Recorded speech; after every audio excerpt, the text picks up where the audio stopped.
Hai, sudah lama kita nggak berjumpa. Kali ini kita akan belajar tentang lelang atau dalam bahasa Inggrisnya auctions.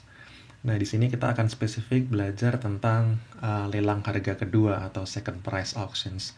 Artinya ini lelang di mana kalau kita menang, kita harus membayar dengan harga tertinggi kedua gitu. Jadi misalnya ini di eBay ini yang paling umum. Jadi misalkan ada 100 orang penawar, kemudian harga tawaran tertinggi yang diajukan untuk membeli sebuah barang itu misalkan $100, sementara tertinggi keduanya $90, maka si pemenangnya yang menawar $100 tadi, dia akan harus membayar sebesar tertinggi kedua, jadi bukan $100 tapi $90. Nah, dalam eBay contohnya seperti ini. Misalkan ada orang yang mencoba menjual mobil Ferrari di sini contohnya. Di sini dia memberi rentang waktu beberapa hari. Di contoh ini lelang akan selesai dalam 1 hari misalnya.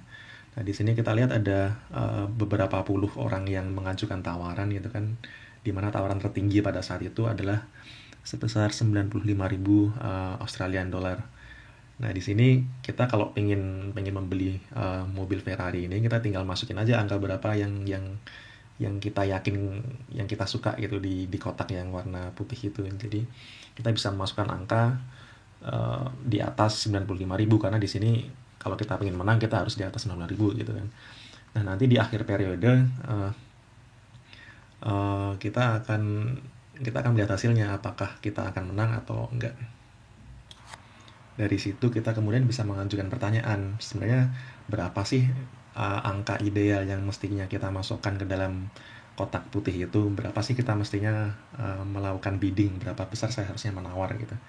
Tentu saja angka ini berkisar antara 0 rupiah atau 0 dolar sampai tak terhingga gitu kan. Jadi kita bisa masukin angka berapapun yang kita suka gitu. Jadi kita punya banyak sekali pilihan. Nah, sebelum kita mencoba menjawab pertanyaan itu, kita mesti mendefinisikan beberapa hal. Jadi yang pertama adalah kita mendefinisikan ada sebuah variabel, katakanlah V, itu adalah nilai subjektif kita gitu. Jadi seberapa besar sih kita menghargai barang yang dijual gitu. Misalkan dalam kasus ini ada mobil Ferrari, itu misalnya saya pengen beli Ferrari, maka saya punya nilai sendiri kan, saya bisa menilai Ferrari ini nilai buat saya itu sebesar berapa dolar gitu. Jadi ini adalah nilai subjektif yang saya punya gitu. Kemudian kita mendefinisikan X sebagai tawaran tertinggi dari orang lain gitu. Jadi kan ada saya yang menawar sama ada orang lain yang menawar. Nah, X ini adalah tawaran tertinggi dari orang lain itu gitu. Nah, ini nanti penting untuk menghitung berapa besar profit yang akan kita terima.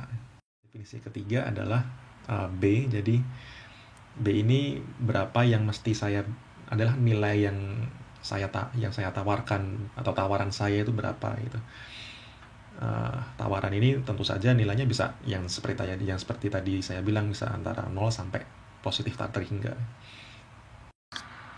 Dari sini saya kemudian bisa mengajukan argumen bahwa tawaran yang paling ideal itu adalah sebesar V gitu. Jadi pada saat B itu sama dengan V gitu. Jadi itu adalah argumen yang saya ajukan di sini. Nah, masalahnya kan kemudian apakah ini benar gitu kan. Jadi apakah ini secara teori ini benar atau tidak, akan kita buktikan kemudian.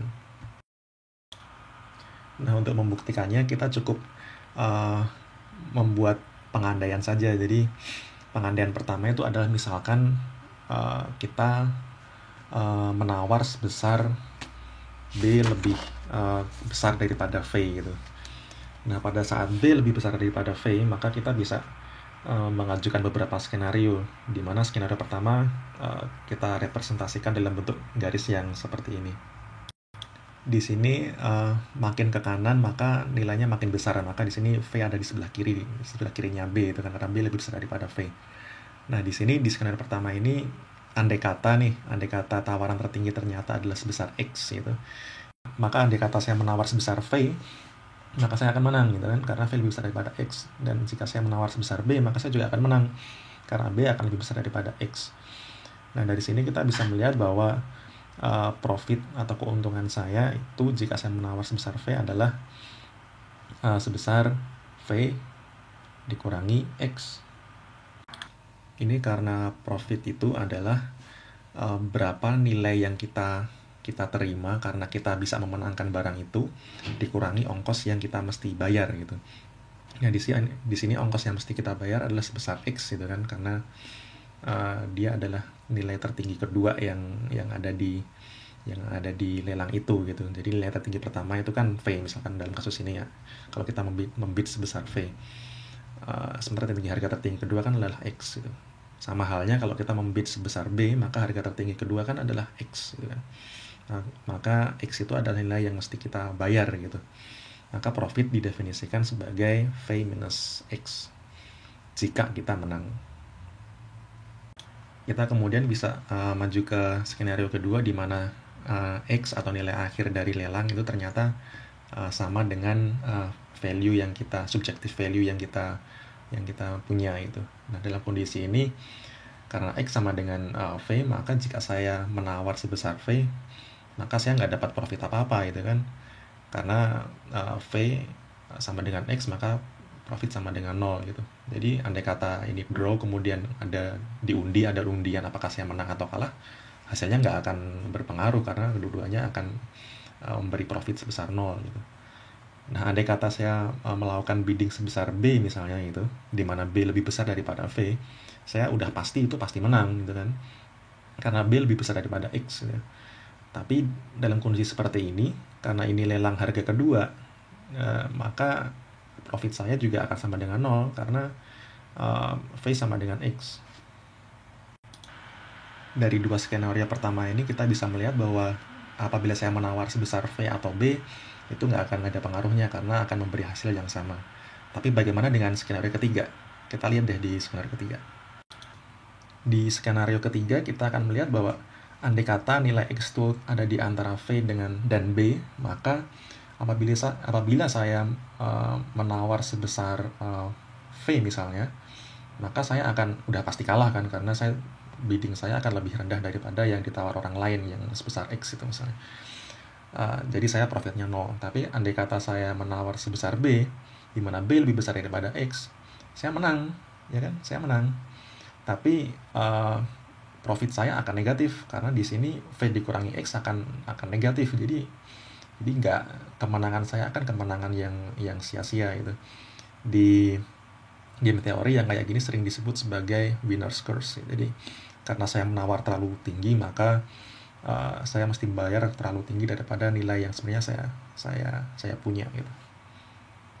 Jadi dalam skenario ketiga ini kita bisa melihat bahwa menawar sebesar V itu akan lebih baik daripada kalau kita menawar sebesar B, karena lebih baik kita mendapat profit sama dengan 0 ya kan, daripada kita mendapat profit yang negatif atau kita malah merugi. Di skenario keempat kita melihat bahwa bagaimana jika nilai X itu adalah sama dengan nilai B. Nah, jika kondisinya seperti ini, maka jika saya membid sebesar V, maka saya akan kalah gitu kan, sama seperti sebelumnya. Dan jika saya membid sebesar B, di mana B sama dengan X, maka saya bisa menang, saya bisa kalah, tergantung undiannya kayak apa. Andai kata saya kalah, maka saya akan mendapat profit sama dengan 0 gitu kan, sama aja ya. Tapi kalau kita menang, maka kita mendapatkan profit yang negatif sama seperti sebelumnya. Jadi ada kemungkinan kita merugi kalau kita menang di sini. Jadi lagi-lagi di sini memilih V itu opsi yang lebih baik.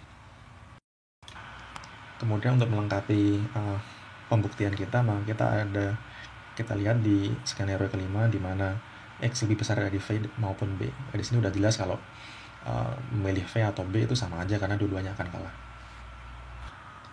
Nah, dari 5 skenario ini kita sebenarnya udah cukup bisa membuktikan bahwa sebenarnya kalau kita melakukan bidding sebesar V itu adalah strategi terbaik kita gitu kan. Tapi masalahnya kan ini untuk jika kita mengasumsikan B lebih besar daripada V. Nah, untuk melengkapi pembuktian kita, maka kita mesti membuat permisalan kedua, yaitu andai kata B lebih kecil daripada V. Nah, di sini logikanya sama sih sebenarnya, cuma kita akan melihat lagi dengan lebih cepat lah di sini biar kita bisa menyingkat waktu. Di skenario pertama ini udah jelas kalau di sini memilih B atau V akan sama aja karena dua-duanya kita akan menang gitu kan, dan profit kita juga akan sama-sama positif, jadi sama aja kita memilih B atau V. Nah, di skenario yang kedua ini apabila kita membid sebesar B, maka ada kemungkinan kita menang gitu kan, dan andai kata kita menang maka profitnya sebesar akan positif ya. Nah, tapi apabila kita membid sebesar V, maka kita udah pasti menang gitu kan, kita nggak usah lagi masuk ke undian atau segala macam, kita udah pasti menang. Jadi di skenario yang kedua ini kita udah jelas lebih baik kalau kita membid sebesar V. Di skenario ketiga terlebih lagi gitu kan, kalau kita membid hanya sebesar B, kita udah pasti kalah gitu kan. Jadi lebih baik kita membid sebesar V yang menghasilkan profit yang positif, karena di sini V lebih besar daripada X. Di skenario yang keempat ini juga agak mirip, cuma masalahnya kalau kita membid sebesar V pun kita masih belum pasti menang, ada 50% kemungkinan kita kalah gitu kan. Tapi ini lebih baik daripada kalau kita hanya membid sebesar B, karena di B kita udah pasti kalah. Dan untuk melengkapi, di skenario yang terakhir yang kelima, menawar sebesar B atau V itu sama saja. Nah, dari kedua permisalan ini, apakah B lebih besar daripada V atau V lebih besar daripada B, menyimpulkan bahwa sebenarnya kalau kita menawar sebesar V atau sebesar nilai subjektif kita, itu akan lebih baik daripada kalau kita menawar apakah lebih kecil dari nilai subjektif kita atau lebih besar dari nilai subjektif kita. Kembali ke contoh tadi mobil Ferrari, andai kata saya menilai mobil Ferrari dibuat saya nilainya hanya misalkan 100 juta rupiah, atau kalau didolarkan hanya 10.000 dolar misalnya gitu, maka saya paling untung saya hanya menawar sebesar 10.000 dolar. Karena kalau saya menawar lebih tinggi, ada kemungkinan saya dapat winner's curse kan, karena saya mesti membayar lebih tinggi gitu daripada nilai yang sebenarnya saya punya. Tapi kalau saya menawar terlalu rendah gitu kan, saya ada kemungkinan dirugikan gitu kan, karena bisa jadi saya menang kalau katanya saya menawar lebih tinggi, yaitu sebesar nilai subjektif saya, yaitu sebesar 10.000 dolar gitu.